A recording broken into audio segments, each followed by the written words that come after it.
नमस्कार दोस्तों, लीजिए सुनिए कहानी लालच का फल। किसी गांव में एक बहुत ही गरीब मजदूर दीनू रहता था।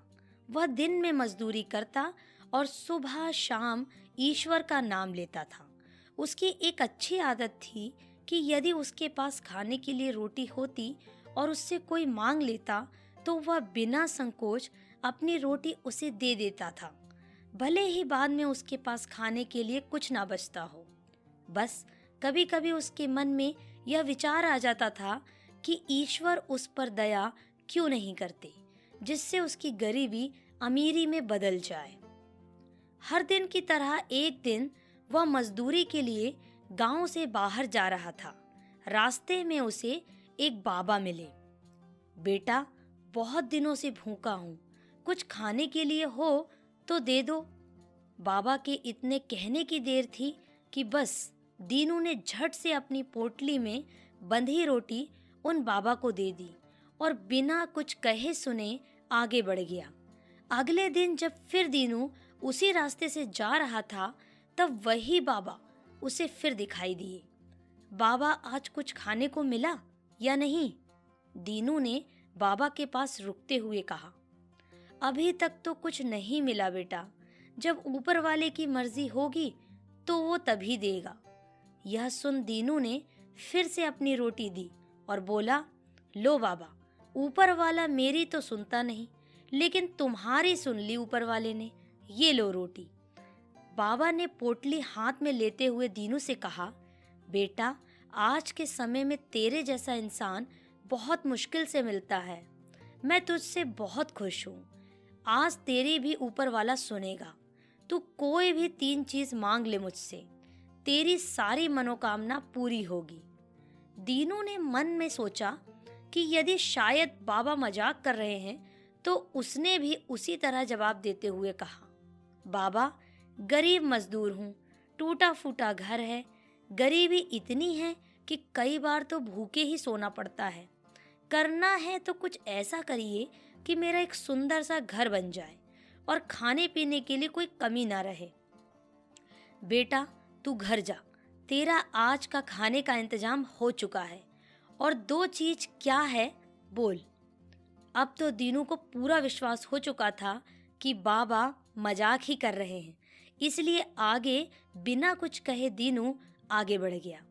शाम को दीनू जब काम से थक हार कर घर लौटा तो उसकी आंखें खुली की खुली रह गई। उसके घर की जगह एक बहुत ही सुंदर इमारत बन चुकी थी। उसने अपनी पत्नी से इसके बारे में पूछा तो उसने बताया, सुबह कुछ देर के लिए मुझे चक्कर आया और मैं बेहोश हो गई। जब होश आया तो देखा कि यहाँ पर हमारे घर की जगह ये नया घर था। बाबा सच बोल रहे थे। दीनू माथे पर हाथ रखकर नीचे बैठते हुए बोला, कौन बाबा, क्या बोल रहे थे? क्या बड़बड़ा रहे हो तुम? कुछ बताओगे मुझे भी? दीनू ने अपनी पत्नी को सब कुछ बताया। सब सुनते ही दीनू की पत्नी को भी विश्वास ना हुआ।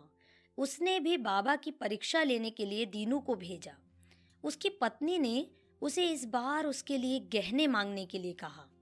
अगले दिन दीनू की पत्नी ने रोटियां बनाकर दी। इस बार यह रोटी सद्भावना के लिए नहीं बल्कि लालचवश बनाई गई थी। दीनू बाबा के पास गया और जैसा उसकी पत्नी ने कहा था उसने वैसा ही किया। बेटा, मैंने तुम्हें 3 चीजें मांगने के लिए कहा था। एक तुम मांग चुके हो, दूसरा तुम अब मांगने आए हो, तीसरी चीज सोच समझ कर मांगना। लालचवश कुछ भी मत मांगना, वही मांगना जिसकी तुम्हें जरूरत हो। बिना दाम के मिला हुआ सामान समस्या को आमंत्रण दे सकता है।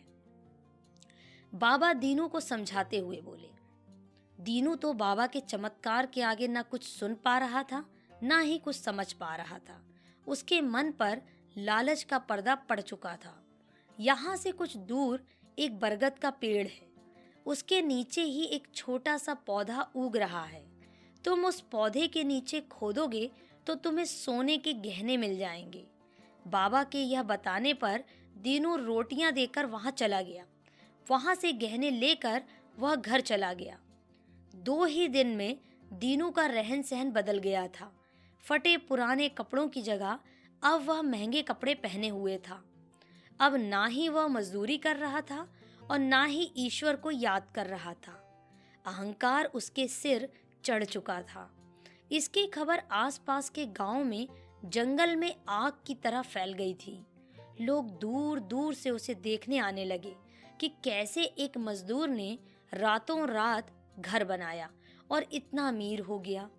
कुछ लोगों को तो लगा कि शायद उसे कोई गड़ा हुआ खजाना मिल गया होगा, लेकिन मुख्य सवाल यह था कि रातों रात उसका घर कैसे बन गया। खबर पहुंचते पहुंचते उस राज्य के राजा के पास पहुंची। राजा ने उस मजदूर को अपने दरबार में बुलाया। जब उन्होंने दीनू से पूछा कि उसे ये पैसा कैसे मिला और उसने घर कैसे बना लिया, तब दीनू ने अपनी सारी आप बीती बताई। राजा को उसकी बात पर विश्वास ना हुआ। राजा के दरबार में दीनू पर चोरी का इल्जाम लगा। इस पर यह आरोप भी लगा कि उसके पास कोई जादुई शक्ति है जिसका वह गलत इस्तेमाल कर रहा है। यह शक्ति राज्य के लिए खतरनाक हो सकती है, इसलिए दीनू को जल्दी ही मौत की सजा दे देनी चाहिए। दीनू उस वक्त रोने और गिड़गिड़ाने लगा। महाराज, मैं सच बोल रहा हूँ, मैंने कुछ नहीं किया। ये सब उन बाबा का चमत्कार है। कृपया मुझे अपने आप को बेगुनाह साबित करने का मौका दे दीजिए। दीनू के बार बार मिन्नतें करने पर राजा ने उसे अपनी बेगुनाही साबित करने के लिए 1 दिन की मोहलत दी और उसके साथ अपने 2 सैनिक भेजे। दीनू सैनिकों के साथ उस बाबा के पास गया और जाते ही उनके पैरों पर गिर पड़ा। बाबा, मुझे बचा लीजिए बाबा। राजा ने मुझे मौत की सजा दे दी है, मेरी जान बचा लीजिए। उठो दीनू, कुछ नहीं हुआ है, तुम ऊपर उठो। दीनू ने जैसे ही अपना सर उठाया, वह पहले की तरह साधारण कपड़ों में था।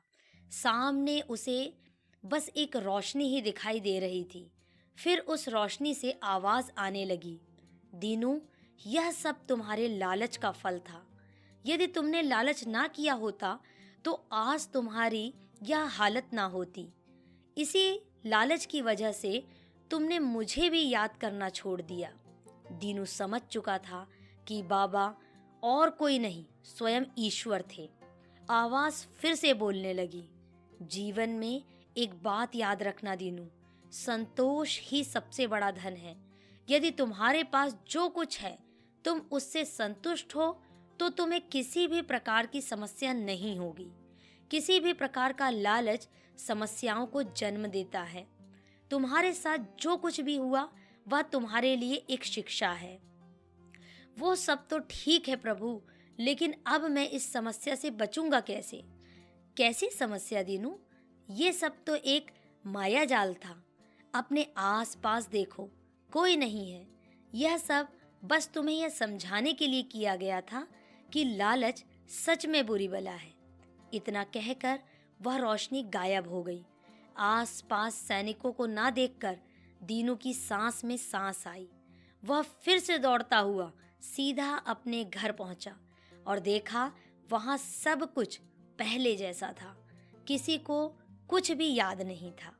तो दोस्तों, इसी तरह इस दुनिया में कई ऐसे लोग हैं जो हर पल ईश्वर को कोसते रहते हैं कि ईश्वर हमारी सुनते नहीं। सच्चाई तो यह है कि वह सुनते सब हैं, लेकिन करते वही हैं जो हमारे लिए सही है। हमें कोई भी वस्तु तभी प्राप्त होती है जब हम उसके लायक होते हैं। इसलिए ईश्वर भरोसे ना बैठकर अपने आप को लायक बनाइए और जीवन में सफलता प्राप्त करिए। दोस्तों, आप सुन रहे थे कहानी लालच का फल। ऐसे ही सुनते रहें कहानी मोनिका की जुबानी।